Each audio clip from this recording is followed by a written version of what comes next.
नमस्कार, स्वागत आप सभी का। आपके साथ मैं हूं पुनीत मिश्रा। निकाय चुनाव का आखिरी रण, दूसरा चरण और आखिरी रण कल होना है और इसके लिए तैयारियां अभी से मुकम्मल की जा रही हैं, क्योंकि 43 जिलों के 214 नगरीय निकायों में वोटिंग होनी है। इसके लिए 6,829 मतदान केंद्र बनाए गए हैं और आखिरी चरण में 49,09,280 मतदाता मतदान करने वाले हैं, जिसमें 25,20,000 से अधिक पुरुष मतदाता हैं और 23,88,000 के करीब महिला मतदाता हैं।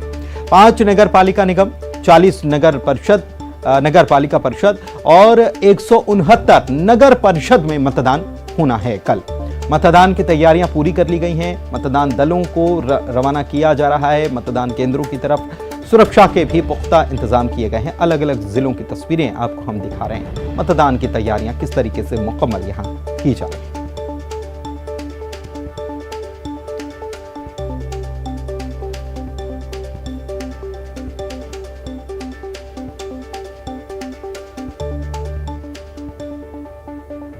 तो कल वोटिंग होनी और तैयारियां अभी से पूरी की जा रही हैं, क्योंकि मतदान दलों को रवाना करना है, सुरक्षा कर्मियों को रवाना करना है। संवेदनशील मतदान केंद्र जो हैं वहां पर खास तैयारियां रखना है। बारिश का मौसम है, इस लिहाज से और तैयारियों को ज्यादा करने की जरूरत है। और शहर के संग्राम का ये दूसरा चरण है, आखिरी चरण है, क्योंकि 214 निकाय हैं, 43 जिले हैं जिसके 214 निकाय, जिसमें खासतौर पर 5 नगर निगम हैं और इसके अलावा नगर पालिका और नगर परिषद में भी मतदान होना है। तो पहले चरण की अगर बात की जाए तो मतदान का प्रतिशत कुल मिलाकर 60% रहा था और इसको बढ़ाने के लिए भी प्रयास किए जा रहे हैं, क्योंकि पहले चरण में ये बात भी सामने आई थी कि मतदाता पर्ची तक नहीं बांटी गई थी बेलों की तरफ से, और ऐसे में राजनीतिक दलों ने इस पर सवाल उठाए थे। अब मतदान को लेकर तैयारियां पूरी की जा रही हैं और हर बात का ख्याल रखा जा रहा है। जो पहले चरण में कहीं ना कहीं कुछ बातें जो कहीं खामियां नजर आईं, उसको भी इस बार ध्यान में रखा जा रहा है। हमारे साथ सुधीर जैन संवाददाता रतलाम से जुड़े हुए हैं और दुष्यंत सिकरवार मुरैना से हमारे सहयोगी जुड़े हुए हैं। सीधे उन्हीं के पास चलते हैं और समझते हैं कि कितनी तैयारियां हैं, क्या मुकाबला होना है और लोगों में कितना उत्साह है, क्योंकि मौसम जो है कई जगहों पर बिगड़ा हुआ है। बारिश की संभावना भी जताई जा रही है और कई जगहों पर तो बारिश हो रही है। सबसे पहले सुधीर के पास चलते हैं। सुधीर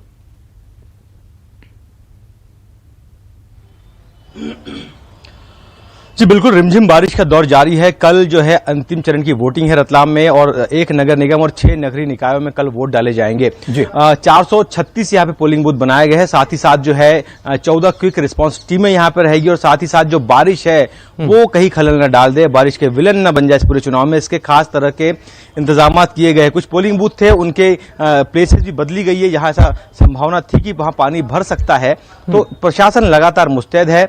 जो ऑब्जर्वर है, जिला कलेक्टर है, एसपी है, लगातार एक एक पोलिंग बूथ पर जाकर पोलिंग बूथों का जायजा ले रहे हैं कि आखिर कहीं बारिश जो है मतदान में कहीं ना कहीं रुकावट पैदा ना करे। तो इस बात का पूरी तरह से ख्याल रखा जा रहा है। जहां तक पॉलिटिकल एंगल की बात है तो अंतिम चरण में जो भाजपा और कांग्रेस दोनों ही दलों के बड़े नेताओं ने रतलाम में रोड शो किया था। मुख्यमंत्री शिवराज सिंह चौहान खुद रतलाम में आए थे। यहां से प्रहलाद पटेल बीजेपी के कैंडिडेट है और 49 वार्डों के उनके जो प्रत्याशी है उनके लिए सीएम ने खुद यहां पर मोर्चा संभाला था और बहुत सी ऐसी बातें सीएम ने की थी, जो काम उन्होंने रतलाम के लिए किए थे वो जनता के बीच में लेके गए थे। वही कल जब प्रचार का आखिरी दिन था तो पीसीसी चीफ कमलनाथ खुद यहां पे आए थे और जो कांग्रेस कैंडिडेट है मयंक जाट, उनके लिए उन्होंने एक बड़ा रोड शो किया था और बहुत से आरोप जो है प्रदेश सरकार पे लगाए थे। तो कुल मिला के मतदाता अभी रतलाम का खामोश है। रतलाम नगर निगम की जहां तक बात है तो 2,14,000 यहां पे मतदाता है, जिसमें से 1,07,000 पुरुष और इतनी ही महिलाएं हैं।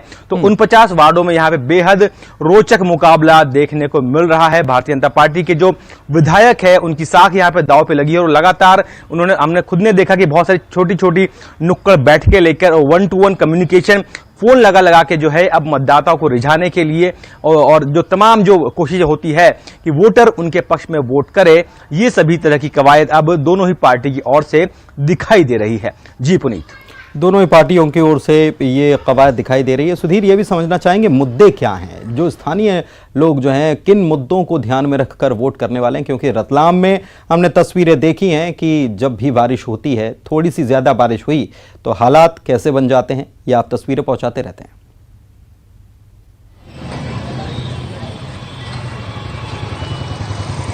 बात है कि अभी शाम से थोड़ी देर पहले से रिमझिम बारिश का दौर शुरू हुआ है, क्योंकि दोनों ही पॉलिटिकल दल है और रतलाम की जनता भी भगवान से यही प्रार्थना कर रही है कि कल कहीं बारिश न हो जाए, क्योंकि बारिश अगर होती है तो किसी न किसी दल के लिए यह मुश्किल खड़ी होना लाजमी है। जहां तक मुद्दों की बात है तो बीते 3 बार का टेन्योर जो है, 3 कार्यकाल भारतीय जनता पार्टी को रतलाम शहर की जनता ने दिया है। 15 सालों से लगातार भारतीय जनता पार्टी रतलाम नगर निगम पर काबिज है और इसी बात को मुद्दा बनाकर जो कांग्रेस है यहाँ पे अपने युवा प्रत्याशी मयंक जाट को जो है मैदान में उन्होंने उतारा है। सबसे बड़ी बात यह है कि दोनों ही दल आपने आखिर तक के देखे, जब दोनों ही जो दल है, भाजपा हो या कांग्रेस हो, उन्होंने अपने प्रत्याशियों के नाम ओपन नहीं किए थे, तो पॉलिटिकल दलों में भी इन कैंडिडेट्स के बीच में भी काफी रस्साकशी थी कि आखिर सबसे लास्ट मोमेंट मयंक का नाम आया था। और इसी के साथ अगर मैं बताऊं कि प्रहलाद पटेल भी नया नाम है, पहली बार के पार्षद। जी पुनीत, चलिए ठीक है, चलते हैं दुष्यंत सिकरवार मुरैना से हमारे सहयोगी जुड़े हुए हैं। और दुष्यंत, हम आपके पीछे जो तस्वीरें देख पा रहे हैं उससे लग रहा है कि बारिश यहाँ पर तो इंद्रदेव मेहरबान नहीं है, और कल के लिहाज से तो मौसम क्या ठीक कहा जा सकता है? क्या तैयारियां हैं, क्या मुकाबला है?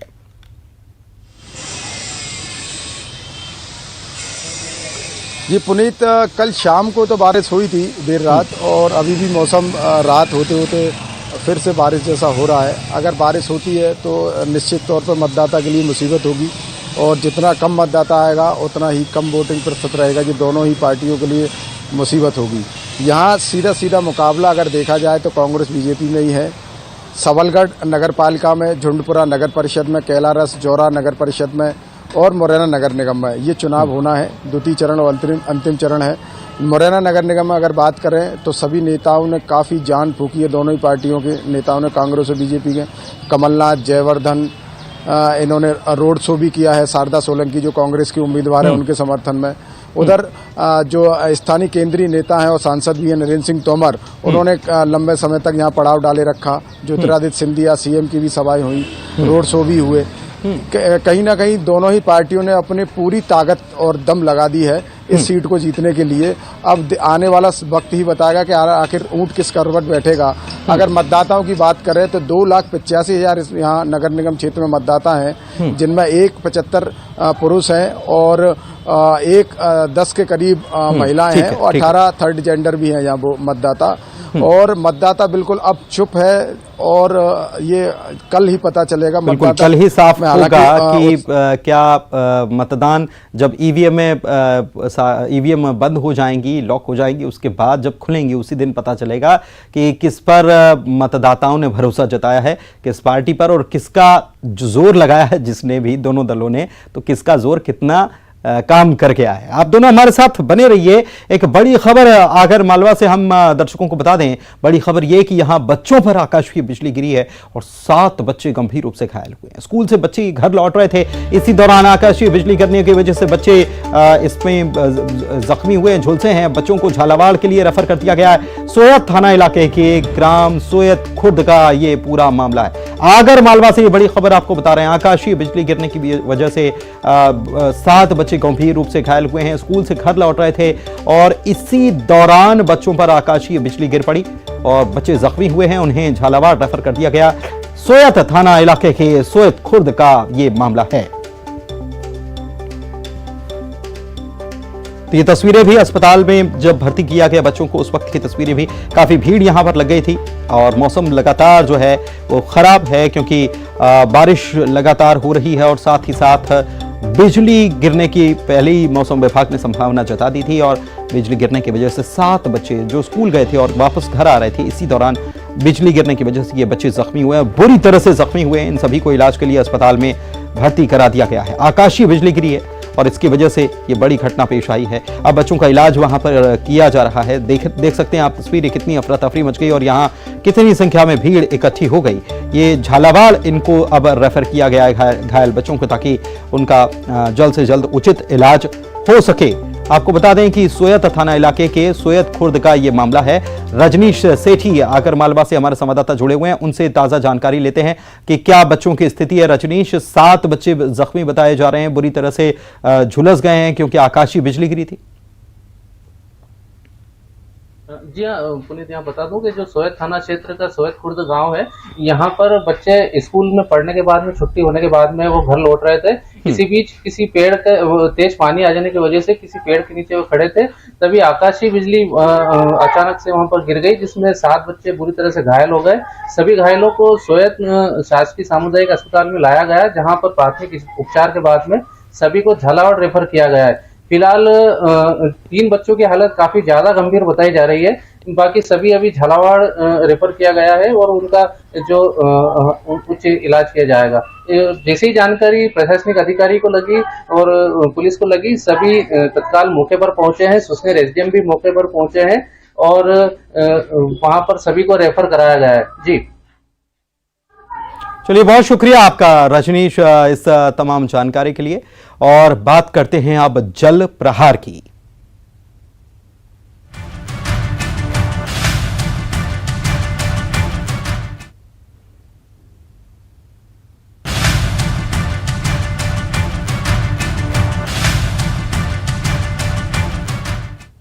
और खरगोन की बात सबसे पहले जल प्रहार की अगर करें तो बाढ़ से यहां पर हालात बिगड़ चुके हैं। पुलिया पर जान जोखिम में डालकर लोग उसे पार कर रहे हैं। खंडवा बड़ौदा राजमार्ग पर शेगांव के पास बोराड नदी की पुलिया पर बाढ़ के बावजूद लोग मानने के लिए तैयार नहीं हैं। देखिए, ये 2 तस्वीरें हम आपको दिखा रहे हैं। यहां से लोग गुजर रहे हैं। बाढ़ के चलते वाहनों की लंबी कतारें लगी हुई हैं। पहाड़ी अंचल में रुक रुक कर बारिश भी हो रही है। खरगोन की 2 तस्वीरें आपको हम दिखा रहे हैं।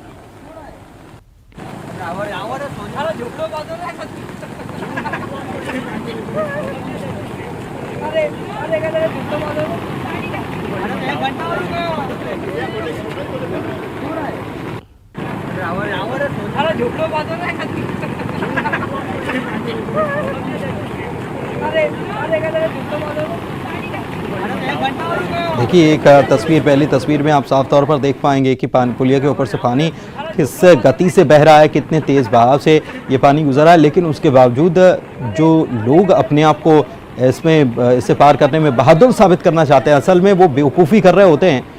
ये मूर्खता का काम है, क्योंकि ऐसे में बड़ा हादसा होता ही है। ये तस्वीरें हम आपको दिखा रहे हैं। इसके पहले भी लोगों के बहने की तस्वीरें भी सामने आ चुकी हैं, लेकिन इसके बावजूद देखिए ये एक और तस्वीर कि कैसे गाड़ी पूरी पानी में डूब गई। तो ये लापरवाही कितनी भारी पड़ जाती है, ये तस्वीर बताने के लिए काफी है। छिंदवाड़ा की तस्वीर आपको दिखा रहे हैं, 2 तस्वीरें। यहाँ पर सोमवार की रात एक बड़ा हादसा होते होते बचा है।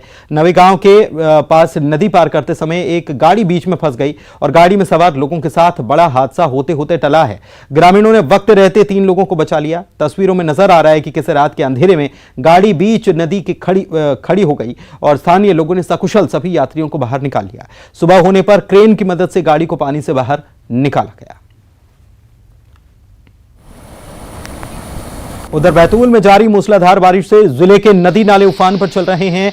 निचली बस्तियों में पानी भर चुका है और यहां रहने वाले लोगों की मुसीबत भी बढ़ चुकी है। घरों में पानी भर गया है। जिले में अब तक 14 इंच बारिश दर्ज हुई है। देखिए, बैतूल की 2 तस्वीरें हम आपको दिखा रहे हैं। भारी बारिश के चलते डैम लबालब हो चुके हैं और पारस डू के 3 और सतपुड़ा डैम के 7 गेट खोल दिए गए हैं। आसपास पहाड़ी इलाका होने की वजह से पहाड़ी नदियां भी उफान पर चल रही हैं और लगातार पानी डिस्चार्ज इसी वजह से किया जा रहा है। बांध के किनारे रहने वाले लोगों को भी अलर्ट जारी किया गया है।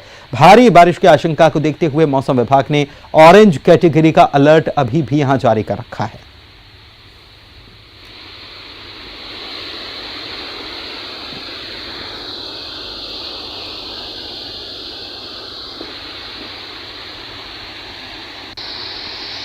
और हमारे साथ हमारे सहयोगी जुड़े हुए हैं। भोपाल से जितेंद्र जुड़े हुए हैं, युगल हमारे साथ छत्तीसगढ़ से रायपुर से जुड़े हुए हैं और सुधीर रतलाम से जुड़े हुए हैं। तीनों सहयोगियों के पास चलते हैं और जानते हैं कि क्या बारिश का हाल है। सबसे पहले राजधानी का रुख कर लेते हैं। जितेंद्र, बारिश को लेकर क्या स्थिति है, क्योंकि हम लगातार देख रहे हैं कि भोपाल में बारिश हो भी रही है और उसके बाद स्थितियां जो हैं निचले क्षेत्रों में जो रहने वाले हैं वहां बहुत ज्यादा परेशानियां हैं। अभी क्या स्थिति है बारिश को लेकर?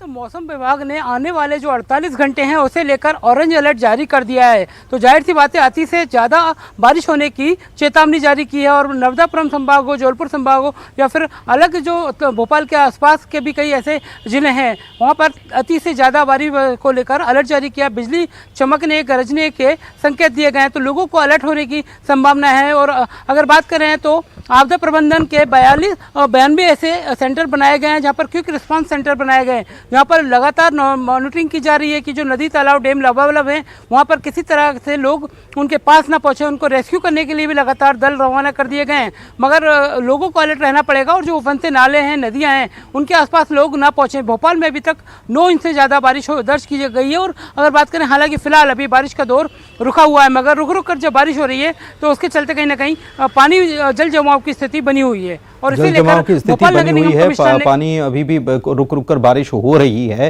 आपके पास लौटेंगे जितेंद्र, सुधीर के पास चलते हैं और वहां समझते हैं कि मालवा अंचल की क्या स्थिति है, झाबुआ क्षेत्र में क्या स्थिति है। सुधीर, बारिश को लेकर क्योंकि हमने तस्वीर में देखा था कि एक तरफ तो अलर्ट जारी किया गया, दूसरी तरफ झाबुआ में महिलाएं इंद्रदेव को प्रसन्न करने के लिए नृत्य करती हुई नजर आई थी, तो क्या स्थिति बारिश को लेकर बनी हुई है?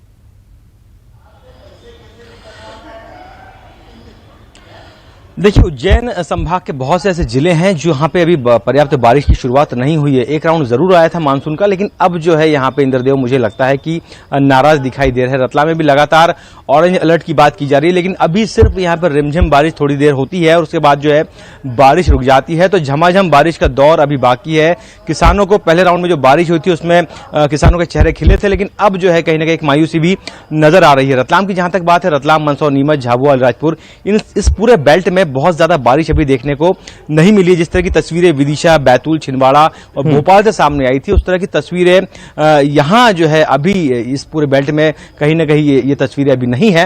लेकिन अब लोग जो है आप जिस तरह से बता रहे हैं कि झाबुआ में इंद्रदेव को मनाने की जो है प्रयास किए जा रहे हैं, उसी तरह के प्रयास अगर कुछ दिनों और बारिश की खेच बढ़ती है तो रतलाम में भी नजर आ सकते हैं। चूंकि राहत इस बात को लेकर जरूर है कि कल यहाँ पे वोट डलने हैं, रतलाम की 6 नगरीय निकाय में वोट डलने हैं, तो बारिश के नहीं होना कहीं ना कहीं पॉलिटिकल दलों ने राहत के साथ जरूर ली होगी। जी बिल्कुल, राहत के साथ जरूर ली होगी। और चलिए बात अब छत्तीसगढ़ की कर लेते हैं और समझते हैं, क्योंकि छत्तीसगढ़ के कई सारे जिले जो हैं वहाँ बारिश की वजह से जिले तरबतर हो रहे हैं। मौसम विभाग ने अभी भी भारी बारिश का अलर्ट जारी किया है। युगल हमारे साथ बने हुए। युगल, पूरे प्रदेश के अगर हाल की बात की जाए, क्या हालात हैं, कितनी बारिश हुई है, मौसम विभाग क्या कह रहा है और सरकार की तरफ से क्या राहत पहुंचाने की कोशिश चल रही है?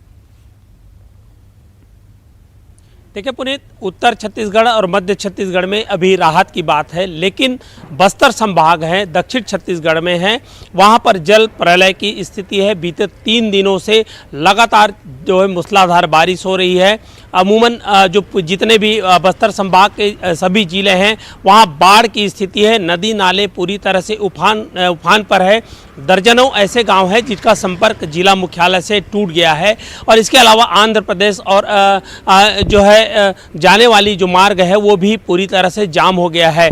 माने ये कहा जा सकता है अंतर्राज्यीय जो परिवहन है वो पूरी तरह से ठप है। बस्तर संभाग में जो जोड़ा जाता है वो पूरी तरह से ठप है। एसडीआरएफ की टीम को तैनात जरूर किया गया है, लेकिन जिस तरह से अभी लगातार बारिश हो रही है उसे देखते हुए जो तैयारियां हैं वो नाकाफी दिख रही है। स्थानीय जनप्रतिनिधि है वो भी गांव जा रहे हैं, लेकिन कई गांव ऐसे हैं जहां तक वो खुद नहीं पहुंच पा रहे हैं। तो ऐसे में जो स्थानीय लोग हैं वो अपने जो संसाधन हैं उसी तक सिमटे हुए हैं और अभी वहां पर इन गांवों में जहां पर जल जमाव की स्थिति है वहां पर मदद की सख्त जरूरत है।